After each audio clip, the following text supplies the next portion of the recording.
তো আসসালামু আলাইকুম বন্ধুরা, তোমরা সবাই কেমন আছো? আশা করি ভালো আছো। তো একটা নতুন ভিডিও নিয়ে চলে আসলাম তোমাদের সামনে। তো আজকে আমাদের একটা ছোট্ট ফলের বাগান আছে। তো বাগানের ব্যাপারে তোমাদেরকে কিছু জানাবো। আর রেগুলার এই চ্যানেলে এখন ভিডিও আপলোড হবে, তোমরা একটু সাপোর্ট করো, কমেন্ট করো। যদি ভিডিও ভালো লাগে তোমাদেরকে একটু কমেন্ট করে তোমরা জানাও কেমন লাগছে ভিডিও। তো আমাদের চ্যানেলে যদি নতুন হও তো অবশ্যই সাবস্ক্রাইব করে বেল নোটিফিকেশন অন করে দেবা। তো চলো আমাদের বাগানটা একটু ঘুরে ঘুরে তোমাদেরকে দেখাই। তো আমাদের বাগানে কি কি গাছ আছে তোমাদের একটু দেখাবো ছোট ভিডিওর মধ্যে। তোমাদের যদি কারোর গাছ লাগে তা আমাকে কমেন্টে জানাবে, গাছ যদি লাগে তা আমি ব্যবস্থা করে দেবো। তো আসো।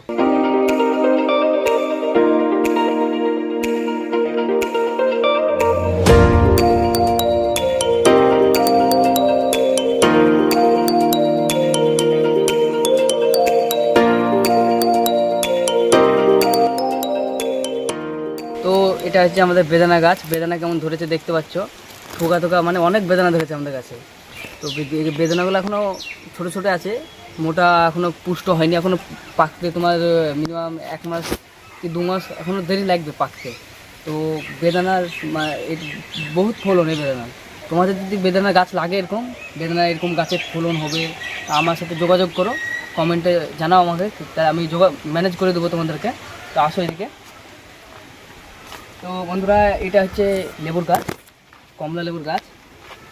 লেবুগুলো দেখো কেমন কালার আর কেমন সাইজে, এখনও পাকেনি লেবু, এখনও পাকার টাইম আসেনি। তো এটা হচ্ছে ড্রাগনের গাছ। ড্রাগনের গাছটা ফল এসছে, এখনও কিছুদিন হলো ফলটা হয়েছে, এখনও ড্রাগন আসতে কিছুদিন টাইম লাগবে। ড্রাগন আসলে অবশ্যই তোমাদেরকে দেখাবো কেমন বড় হচ্ছে, কালার কেমন ড্রাগনের পাকলে অবশ্যই দেখাবো। তো এই ড্রাগনের গাছ আমাদের আরও গাছ আছে অনেক কিছুই। তো গাইস, ভিডিওটা আর বেশি বড় করছি না, এখানে ভিডিওটা শেষ করছি। যদি ভিডিওটা ভালো লাগে অবশ্যই চ্যানেলটাকে সাবস্ক্রাইব করে আমাদের পাশে থাকবে, অল নোটিফিকেশন অন করে দেবে। চলো বাই বাই, পরে দেখা হচ্ছে।